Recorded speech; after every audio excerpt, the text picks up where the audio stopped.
नमस्कार, मैं श्यामगिरी। आप देख रहे हैं टीएफडी न्यूज 24। टीएफडी न्यूज 24 में आप सभी दर्शकों का स्वागत है। भारतीय जनता पार्टी के अंदर फूट हो जाएगी, ऐसा कभी किसी ने सोचा नहीं था कि भारतीय जनता पार्टी के 12 एमएलए कांग्रेस को वोट कर देंगे। कर्नाटक एमएलसी चुनाव के अंदर भारतीय जनता पार्टी के 12 सांसदों ने भाजपा से विरोध करके कांग्रेस के पक्ष में वोट डाल दिया। यह बात सामान्य नहीं है। 2014 के बाद जिस तरह से नरेंद्र मोदी और अमित शाह की जोड़ी ने इस देश के अंदर आतंक मचाया, सभी विपक्षी दलों को तोड़ते गए और भारतीय जनता पार्टी का कुनवा बढ़ाते गए। जिसके ऊपर भ्रष्टाचार का आरोप लगा, उसे भाजपा में शामिल करके कहते हैं कौवे वॉशिंग मशीन में गए और हंस बन करके निकले। यही चलता रहा। पहली बार किसी ने भाजपा को तोड़कर और अपने प्रत्याशी को वोट दिला दिया। उस शख्स का नाम कांग्रेस के प्रदेश अध्यक्ष कर्नाटक के और सीएम डीके शिव कुमार। अब भारतीय जनता पार्टी ने अपने नेताओं को तलब किया है और कहा यह जा रहा है कि अगर मोदी और शाह ने अकड़ दिखाने की कोशिश की तो 12 नहीं, 12 ने तो अभी वोट किया है, मात्र 16 कांग्रेस में शामिल हो जाएंगे। यानी कि कर्नाटक की राजनीति भारतीय जनता पार्टी की खत्म हो रही है। कर्नाटक में राजनीति अगर खत्म हो रही है, इस हद तक बात जा रही है, तो इसे हम हल्के में नहीं ले सकते। पूरे साउथ के अंदर सिर्फ कर्नाटक में भारतीय जनता पार्टी बची है जहां पे थोड़ा अस्तित्व है उसका, जहां सत्ता में आने के लिए सोच सकती है।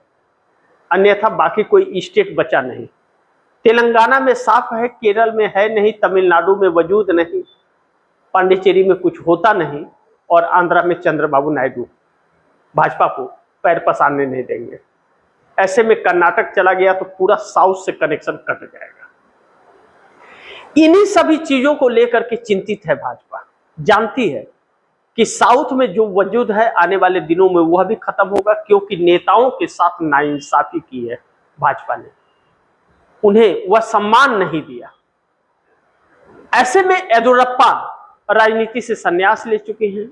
येदियुरप्पा का अब कोई उतना वर्चस्व रहा नहीं और देवी गौड़ा को पूरी तरह से खत्म कर दिया है भारतीय जनता पार्टी ने। देवी गौड़ा के लोग भी कोस रहे होंगे, जब से भाजपा के साथ गए अस्तित्व ही खत्म हो गया। तो यह भाजपा का इतिहास रहा, जिसके साथ भी रही उसको डस गई। शिवसेना के साथ रही तो शिवसेना को डस ली, तोड़ दी 2 भागों में। उसके बावजूद उद्धव ठाकरे अलग से पार्टी बनाए, उसको भी तोड़ दी।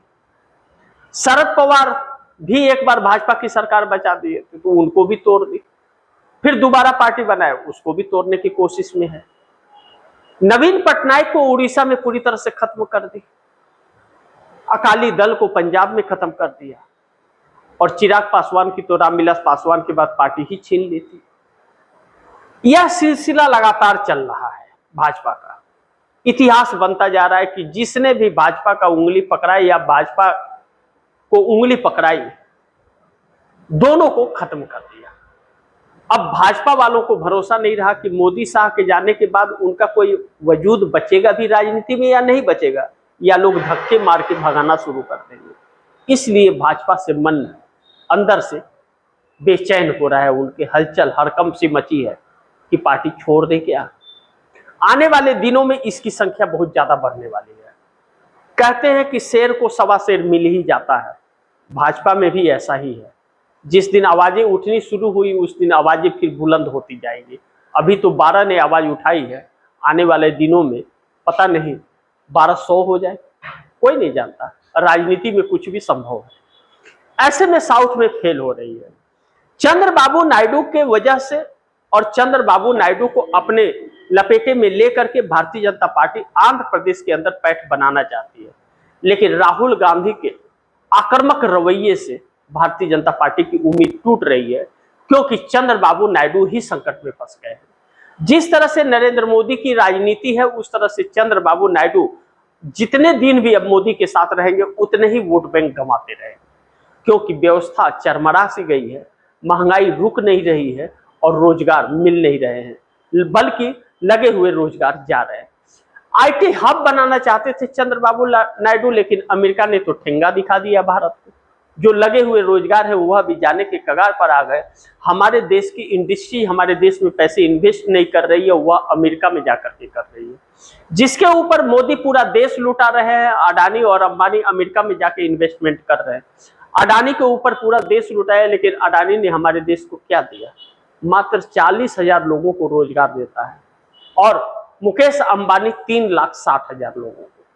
लेकिन पैसे सरकार हमारी पूरी फायदा इन्हीं दोनों को देती है, और यह दोनों अब नया इन्वेस्टमेंट नहीं कर रहे हैं, बल्कि बाहर से विदेशी जो आकर के हमारे देशों में व्यापार करते थे, पैसे इन्वेस्टमेंट करते थे, कंपनियां लगाते थे जिससे लोगों को रोजगार मिले, वह भी अब चले गए। बल्कि जो बाहर के पैसे हमारे देश में लगे हुए हैं वह पैसे निकाल के शेयर मार्केट से लेकर के जा रहे हैं। आने वाले की तादाद 0 हो गई है और जाने की संख्या बढ़ती जा रही है। ऐसे में पूरा शेयर मार्केट क्लैप्स कर रहा है। ईरान और रसिया से तेल न लेकर के भारत ने देश में महंगाई बढ़ा दी है। अमेरिका से पूछ करके भारत चलता है, क्योंकि नरेंद्र मोदी कंप्रोमाइज हो चुके हैं। अमेरिका से आने में सामान महंगा पड़ता है, और अमेरिका हमारे पास जो अपना सामान बेचने को बेचता है, हमारी सरकार 0% टैक्स लेती है, और हमारा सामान अमेरिका जाता है तो लगता है 18% टैक्स। सोचिए, हम टैक्स देंगे और उसको फ्री में देते हैं। हमारे देश के किसानों को संरक्षण नहीं मिलता और वहां के किसानों को हम बिना टैक्स के सामान लेते हैं, तो हमारे देश के किसानों के सामान क्या होंगे, उपज क्या होगा, कौन खरीदेगा उन्हें?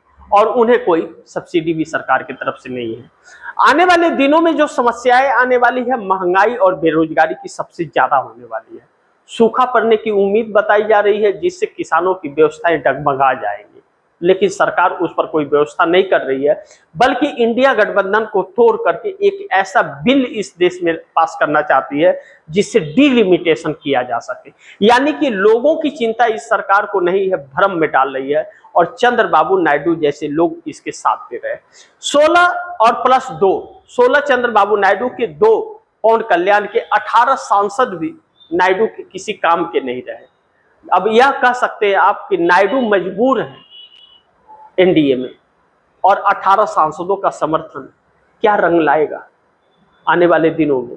लेकिन एक चीज तो तय है कि चंद्रबाबू नायडू कहीं ऐसा ना हो कि अपनी राजनीति ही खत्म कर दे, या भाजपा उनके ऊपर सर पर पैर रख करके कब्जा कर ले आंध्र प्रदेश के अंदर। आने वाले वक्त में यह भी हो सकता है। एसआईआर होना है, डिलिमिटेशन हो गया तो चंद्रबाबू नायडू की खटिया खड़ी हो जाएगी, और पूरे साउथ के अंदर चंद्रबाबू नायडू का विरोध जमकर शुरू होगा, क्योंकि डिलिमिटेशन मतलब साउथ से पंगा लेना। क्योंकि साउथ से जो इनकम आता है, रेवेन्यू आता है सरकार को, उससे सरकार चलती है। 70% इस देश की कमाई सरकार को साउथ से होता है, और वहां से लेकर के हिंदी भाषी जगहों में बांटना चाहती है, सीटें बढ़ाना चाहती है। यह साउथ को मंजूर नहीं। जब जनसंख्या रोकने की बात आई थी तो साउथ ने उस पर अमल किया। हिंदी भाषी जगहों ने एक के जगह 4-4 बच्चे जन्म दिए। लेकिन यह गलती किसकी है? गलती सरकार की है। तो फिर साउथ की कमाई इधर क्यों, और हिस्सेदारी साउथ की कम? नरेंद्र मोदी चाहते हैं पार्लियामेंट में साउथ का कोई वजूद न रहे, हिंदी भाषी जगहों का ही रहे, क्योंकि नरेंद्र मोदी का वजूद साउथ में नहीं है। हिंदी भाषी जगहों से यह चुनाव ज्यादा जुमले दे करके जीत सकते हैं, लेकिन अब वह भी जुमले नहीं चल रहे। इसीलिए नरेंद्र मोदी जानते हैं डिलिमिटेशन नहीं आया तो सरकार नहीं आ पाएगी, और सरकार नहीं आई तो जेल हो जाएगा। ऐसे में नीतीश कुमार भी बड़ी अहम थे, लेकिन नीतीश कुमार भी वही निकले, मोदी के सामने कंप्रोमाइज हो गए। लेकिन नीतीश कुमार की पार्टी में घमासान मच गया है, और पार्टी के अंदर कब टूट हो जाए कोई नहीं जानता। भारतीय जनता पार्टी का सीएम मंजूर नहीं, और नीतीश कुमार कुछ बोल नहीं पा रहे हैं। सम्राट चौधरी का विरोध 70 विधायक जेडीयू के कर रहे हैं, लेकिन फिर भी नीतीश कुमार चुप है।